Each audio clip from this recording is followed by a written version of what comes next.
सारा शहर था उसके जनाजे में शरीक, तन्हाइयों के खौफ से वो मर गया।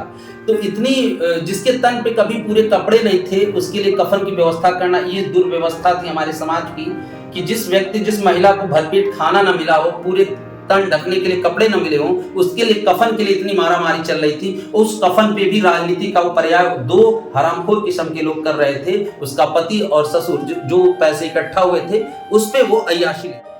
कालजयी रचना।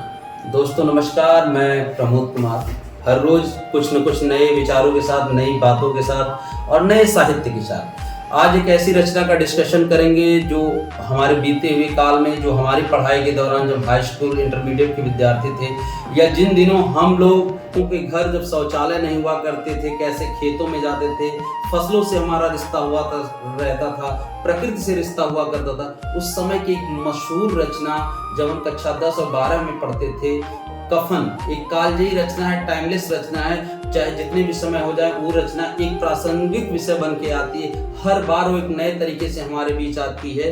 उसके ही बारे में आज डिस्कशन करेंगे अपने चैनल पे, प्रेमचंद जी की मशहूर रचना कफन के बारे में। तो कफन के बारे में समझने के लिए सबसे पहले कफन के जो किरदार है, कफन के आगे पीछे जो प्रकृतिवाद है, कफन के पीछे जो अंधकार है, कफन के पीछे जो छिपी हुई गरीबी, उसको समझना इंपॉर्टेंट है। कफन के बीच में जैसे जुगनुओं की गड़गड़ाहट, कड़कड़ाहट आवाज, बिजली, तार, प्रकृति, अंधेरा, और वो जमाना उस चीज का था कि जब लोगों का जमाना था, उस जमाने की ये रचनाएं हैं जब गरीबी अपने चरमोत्कर्ष पे थी, जहाँ बेरोजगारी इतने चरम स्तर पे थी कि लोग किसानी तो करते थे लेकिन उनका रिश्ता सिर्फ और सिर्फ भूख से होता था।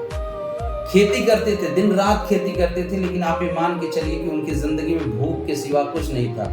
लेकिन इस कैरेक्टर में, इस रचना में प्रेमचंद ने इतना सही उकेरा है अपनी रचना में कि दो नाकारा लोगों की कहानी और एक काम करने वाले की कहानी, दोनों कहीं न कहीं समतुल्यता दिखाती है, समानता दिखाती है। एक दिन भर खेतों में काम करने वाला इंसान और दो नाकारा लोग, घीसू और माधव। घीसू जो है माधव के पिता हैं और माधव जो है उसका लड़का है। ये दोनों नाकारा किस्म के व्यक्ति रहते हैं अपने गांव में, जो कोई काम नहीं करते। अगर घीसू अगर एक दिन काम कर ले तो वो 3-3 दिन तक आराम करता, और माधव अगर 8 घंटे काम कर ले तो 8 घंटे बाद उसको 1 चीलम या 2 चीलम चाहिए।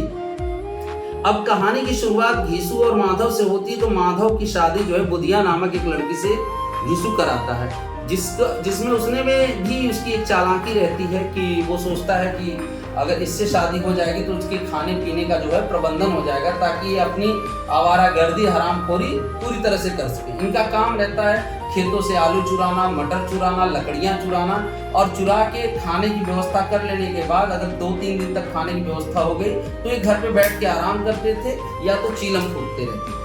इस दौरान कहानी बढ़ती रहती है, लेकिन इस चीज में प्रेमचंद जी ने एक बहुत अच्छी चीज देखी है कि वो घीसू और माधव ये साबित करते हैं कि उसके जीवन में जो अंधेरा है वही काम करने वाले के भी जीवन में अंधेरा है। तो जो भूख का वास्ता है वो कहीं न कहीं खेतों से है, कि खेत में काम करने वाला ही जो कृषक वर्ग है वही भूख से पीड़ित है। तो उस समतुल्यता को वो देखते रहते थे कि अगर कोई व्यक्ति 24 घंटे काम कर रहा है उसके बावजूद वो भूखा है, और वो बिना काम के नाकारा की तरह घूमते हुए चोरी चकारी करके वो व्यवस्था कर लेते थे। आगे कहानी चलती है तो पीड़ा से बच्चे की माँ बनने वाली रहती है, उसको प्रसव पीड़ा होती है और वो पीड़ा से कराहती रहती है, और उस दौरान वो झोपड़े में ही रहती है और बाहर घीसू और माधव आग जलाकर आलू सेकते रहते हैं। अब इन दोनों का नाकारापन आप इस तरह से देख सकते हैं कि घीसू कहता है माधव से कि वो तुम्हारी पत्नी है, जाके देखो, प्रसव पीड़ा से बड़ी परेशान है, देखो उसकी क्या तबीयत है। पर माधव भी इतना नकारा रहता है कि वो ये सोचता है कि अगर मैं चला गया तो आलू मेरे पिता खा जाएंगे, घीसू खा जाएगा। इस चक्कर में वो अपने पिता से कहता है कि बहू तुम ले आए हो, तुम जाके देखो।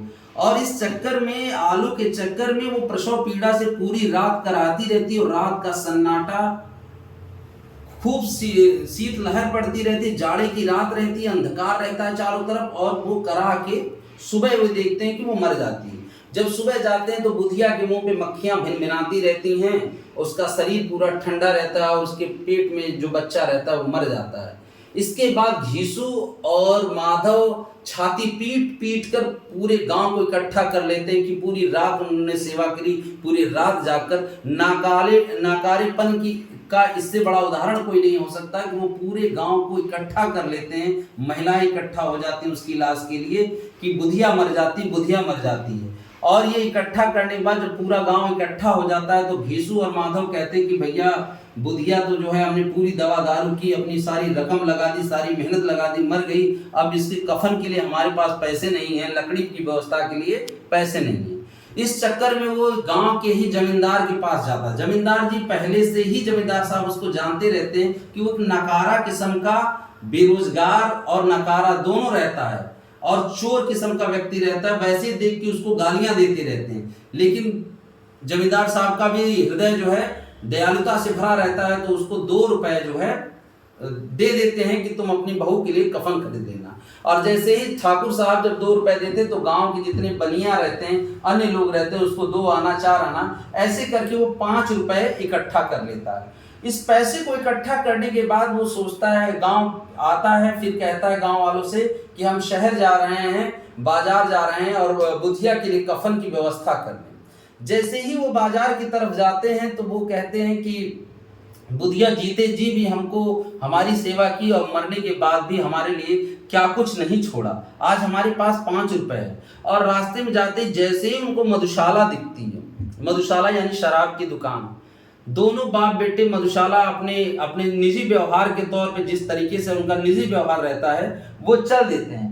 उसके बाद वो जाने के बाद वो क्या करते हैं कि एक बोतल शराब लेते हैं, उसके साथ साथ चखना भी लेते हैं, कुछ मछलियां लेते हैं, कुछ पकौड़े लेते हैं, पूड़ियां लेते हैं और खूब ढेर सारी शराब पी के मदमस्त हो जाते हैं। जब मदमस्त हो जाते हैं वो तो आपस में एक बात कहते हैं कि भाई देखो बुधिया ने जो है कितना हमको सुख दिया, जीते जी भी हमको सुखी किया, आज मरने के बाद भी जो पैसे मिले उससे हम दोनों बाप बेटे कितने सुखी हो रहे हैं। और माधव नशे में इतना धुत होकर अपने पिता से कहता है कि घीसू जो है मेरी बुधिया को तो जरूर ही जरूर वैकुंठ मिलेगा। और सामने पड़े एक भिखारी उसको मिलता है। जब इसकी तृप्ति हो जाती है, इसकी क्षुधा शांत हो जाती है माधव की, तो उस भिखारी को वो पूड़ियां दान देता है और कहता है कि खूब ढेर सारा आशीर्वाद दो, रोए रोए से अपने आशीर्वाद दो कि तू बुधिया ने जो है हमको इतना सब कुछ दिया। अंतिम अवस्था में ये सोचने का विषय ये आता है, इस तरह करने के बाद नशे में अस्थिरता होती है कि जैसे ही शराब का नशा धीरे धीरे उनके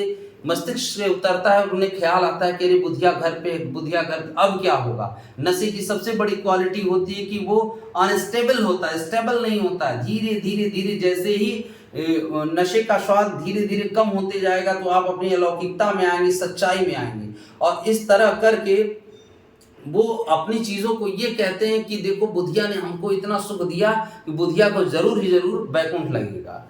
तो आज के लिए दोस्तों बस इतना ही, बस एक छोटी सी कोशिश की जा रही है कि आपको बेहतर से बेहतर सुनाया जाए, बेहतर से बेहतर अच्छे साहित्य को सुनाया जाए। बच्चों को, बूढ़ों को, बहनों को, माताओं बहनों को जो हमारे साहित्यकार अच्छी से अच्छी चीज़ें हमारी पृष्ठभूमि को लेकर लिख के गए हैं, हमारी कलात्मक चीज़ों को, साहित्य को लेकर लिख गए, आप उससे ज़्यादा से ज़्यादा जुड़ें। मेरी यही अभिलाषा है। धन्यवाद, नमस्कार।